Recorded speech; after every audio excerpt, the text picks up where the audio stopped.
Are you looking for some quick and easy weeknight meals? Well, then you've come to the right place. I have got 4 quick and easy meals to make for your family, so come on along. Let's get cooking. Hello, family and friends. I'm Susan, and welcome to my home. Hey, friends, are you ready for 4 more amazing quick and easy weeknight meals? Well, I have got 4 recipes that fit that bill this week. If this is your first time joining in, my name's Susan, and welcome to the fun. Tonight we're going to be making something that's a little unusual, and I wasn't sure about it whenever I first read the ingredients, and I was like, well, I'll give it a try and let's see. But it is called Sloppy Joe Casserole. You can actually do this either in the oven, in a casserole dish, or in a big pot on the stove. And y'all know I would rather do it in a pot than do it in a casserole dish. Because, it's a weeknight, it needs to go fast. And don't need to spend a whole lot of time in the oven because I'm tired. So, let me go ahead and get this ponytail up and let's get to making some Sloppy Joe Casserole. And I am ready for a quick meal tonight. And this sounded unusual. And then I thought, I don't really want to start the oven up. I'm just going to make it in one pot and do a 1-part version. You can. It says it in the instructions, which is pretty neat. So, I've got some diced tomatoes, some whole corn that's been drained, a can of my thick and chunky manwich sauce. I love that stuff. We had some elbow macaroni left over. I'm going to go ahead and use it because y'all know I'm using up what's in the pantry to get it out of here. That way I can put more good stuff in here. Got some onion, sharp cheddar, Velveeta cheese, and some bone broth, chicken bone broth that I made the other week and had it in the freezer and I defrosted it. So now, the star of the show, of course, is the hamburger meat that's in there starting to brown up. Let me get this browned up and then we'll start adding all the other stuff.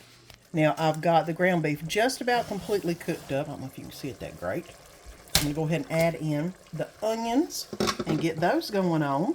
I'm going to let this cook for, it says about 5 minutes. It probably don't need 5 minutes. I've cut them pretty small. I'm going to do about 3 to 4 minutes and then we'll see where it's at and get things going on. Now I've went ahead and let this cook a little bit. I have drained the fat. I'm going to go ahead and add in the manwich sauce, the diced tomatoes, and the chicken broth. Now I'm going to go ahead and stir all this together. This is definitely going to be interesting. Like I said, new recipe. We're trying it. It looked interesting, and y'all know I like unusual food. So let me go ahead and let this come to a gentle boil, and then we'll add the pasta. And now it's on a light rolling boil. I'm going to go ahead and add the pasta into this. Hopefully this won't get too big. I know this is jumbo pasta, but I was supposed to use farfalle, and I don't like farfalle, plus I don't have any. So I got what I had so I could go ahead and get it used up, and this was it. All right. Let me go ahead and let this boil gently for just a little bit, and then we'll come back and we'll add the rest of the ingredients. Well, the pot's boiling pretty good. I'm going to go ahead and add the corn in. It said 1 cup. That's probably a little bit more than 1 cup, but that's okay. We need some vegetables in this.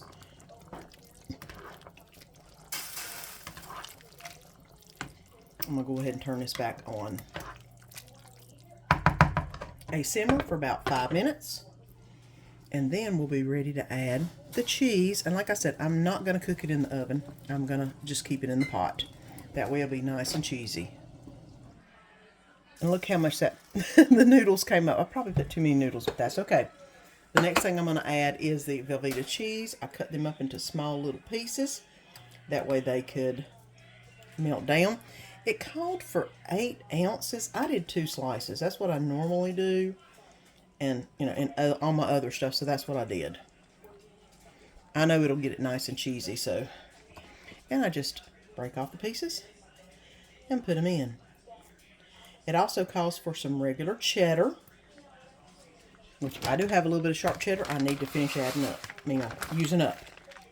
So we've got that in. I'm going to go ahead and stir this around. And then once this all gets melted in, it'll be time to eat. It's not necessarily a casserole because I made it in the pan, but it's cheesy Sloppy Joe, one pan.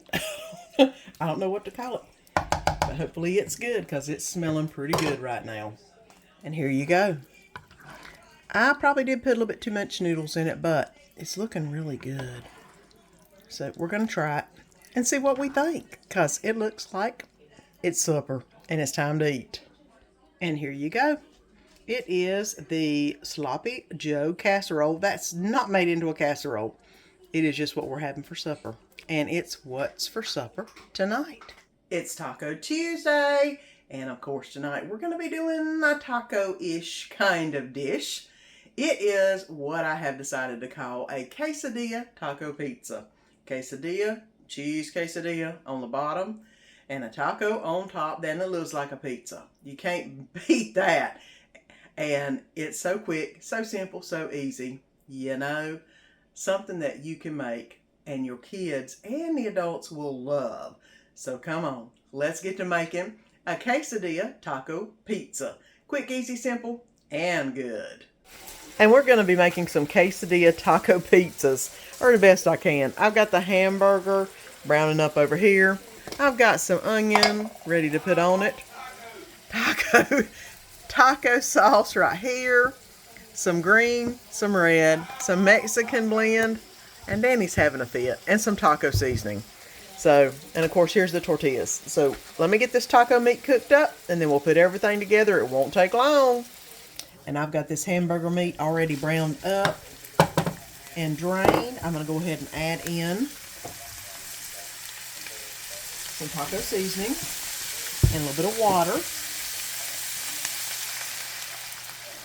Just enough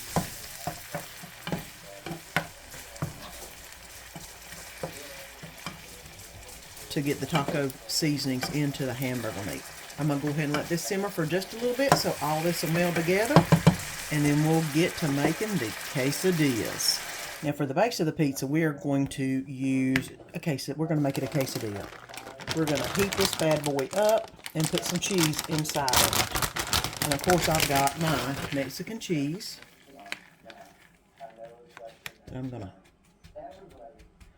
scatter out, and then put the other shell on top. I'm going to go ahead and put the lid on this and leave it on kind of a medium low, just so this can warm up enough to melt the cheese. We aren't trying to brown it per se, we just want it to melt it. And then once it's melted up, we'll put the hamburger meat and all the other stuff on. And I went ahead and tried to raise it up, and look, it's already melting. That's what we want. Now it's time to put the hamburger meat on top. You don't need a ton on top of it, but just enough to give it that taco-y flavor. Now I'm going to add a little bit of onion to the top.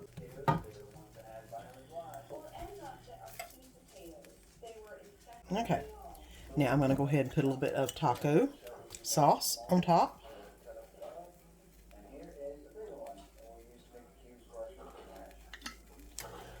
A little bit of green. And a little bit of red. And a little more cheese. I'm going to put the lid back on for just a minute or two and let that little bit of cheese melt, and then we'll be ready to serve it up. And here you go. Hopefully it's going to slide right out of the pan. Nope, not really. There you go. All right. I'm going to go ahead and cut this like you would a pizza.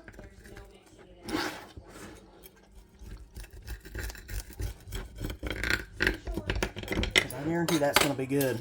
And a little bit of sour cream on top of it. All right. And there we go. Quesadilla Taco Pizza. It's what's for supper tonight. Well, tonight I'm wanting something that's a little bit on the healthier side, because, you know, we've been eating really good lately. I'm going to make some grilled pork chops.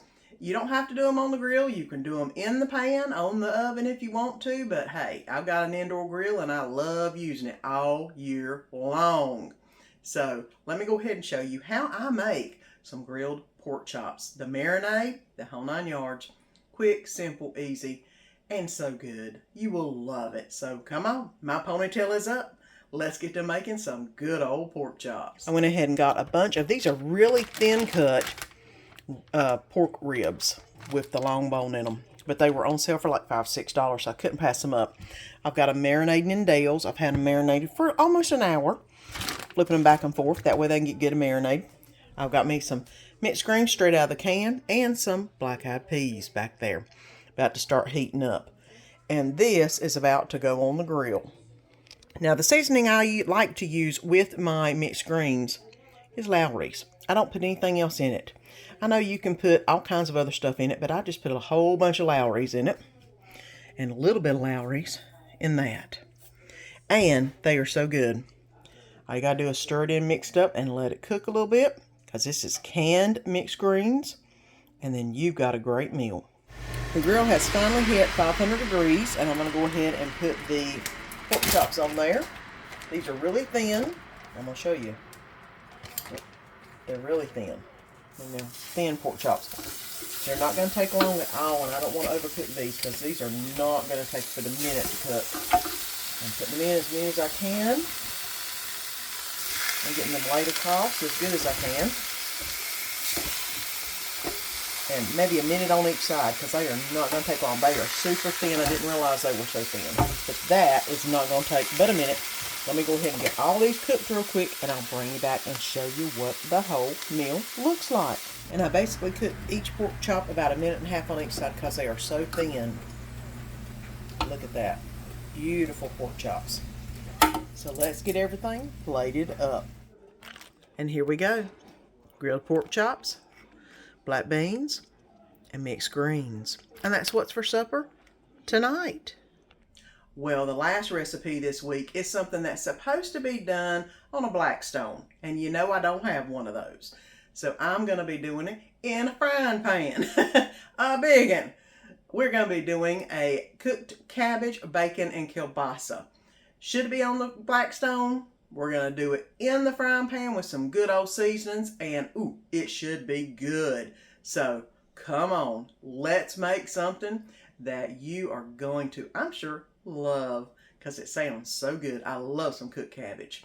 Cabbage, bacon, and kielbasa. Come on, let's get to making. And tonight's going to be a quick meal that I saw on Instagram. I'm going to cut up some cabbage. I've got some onion. I've got some Tuscan seasoning I'm going to be putting on it. A Polska kielbasa. And some bacon that's going in the pan first. It's supposed to be done on a Blackstone. I'm doing it in the pan. So let's get frying up some bacon while I'm cutting up the cabbage. I cooked the bacon up and I got a lot of good bacon juices in. So next thing I'm going to do is add in the actual cabbage.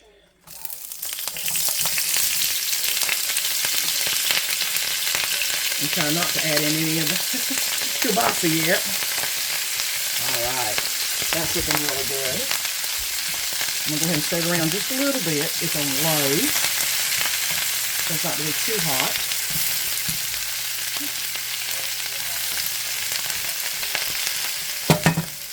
I'm going to go ahead and add a little bit of this Tuscan seasoning into the pan.